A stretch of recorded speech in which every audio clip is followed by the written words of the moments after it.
Hemos visto en este módulo las características del desarrollo infantil y adolescente, los desafíos evolutivos que enfrentan y las circunstancias específicas en cada etapa. Más adelante nos centraremos en la definición de tipos de violencia que afectan el desarrollo en la infancia y en la adolescencia.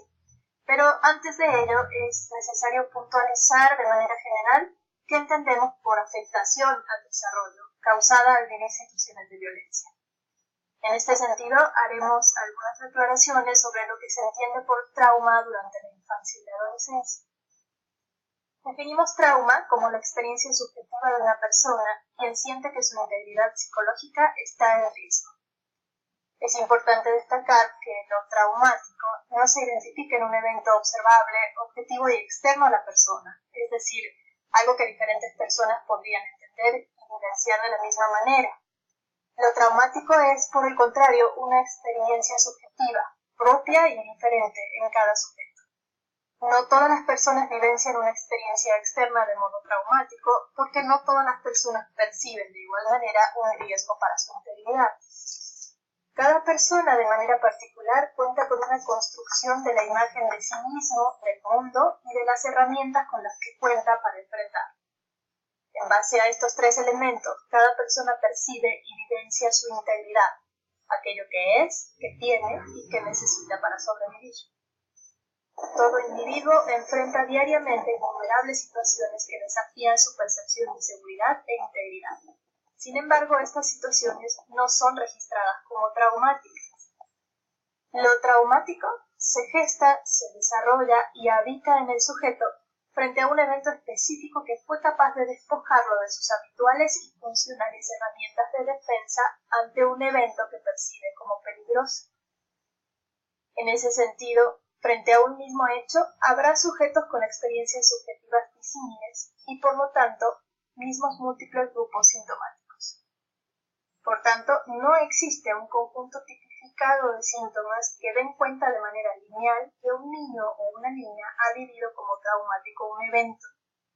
Es por ello que encontrar denominaciones psicodiagnósticas como única brújula de búsqueda de victimización es un deseo frecuente entre los psicólogos porque simplificaría su intervención, pero se trata de un intento fallido de homogeneizar realidades subjetivas siempre diferentes y que solo puede llevar a errores.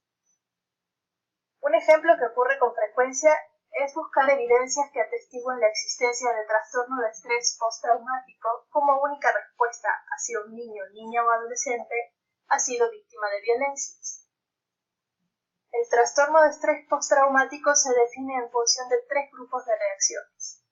Las experiencias traumáticas quedan registradas en la memoria con tal fuerza que la persona continúa percibiendo imágenes inquietantes de lo sucedido, con reacciones físicas y emocionales muy agudas ante cualquier evento diario que recuerde el suceso.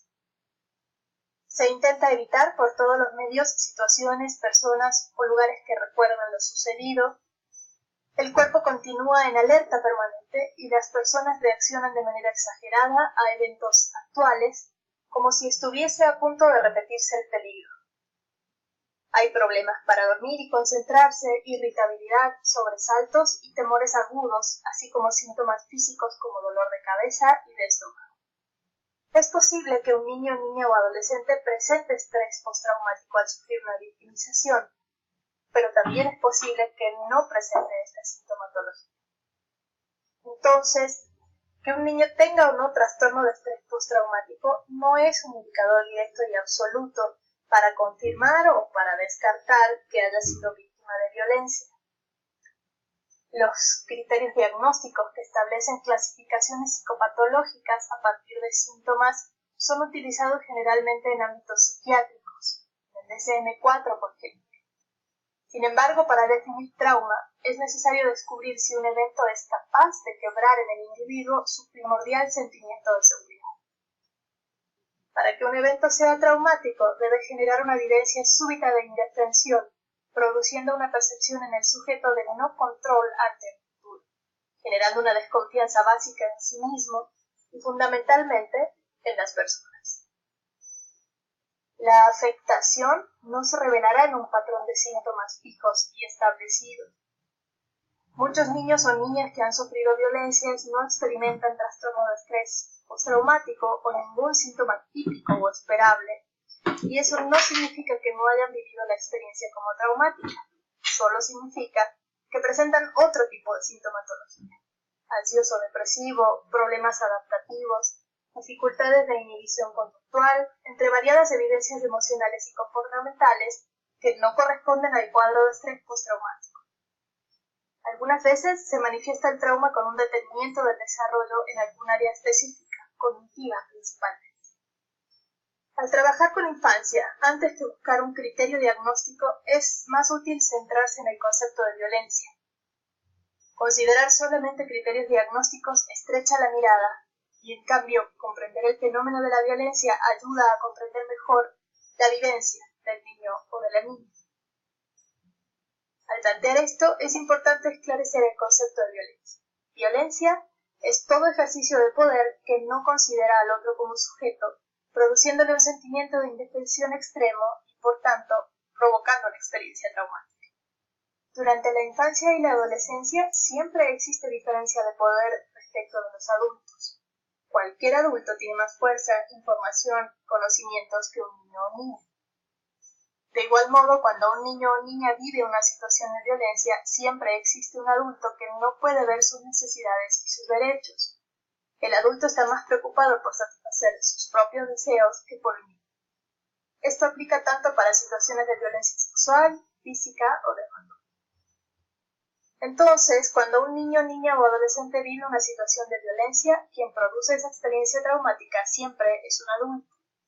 Aun cuando otro niño sea el que le genera una situación angustiante, es un adulto quien debe proteger tanto al niño o niña que es agredido como al niño o niña que agrede.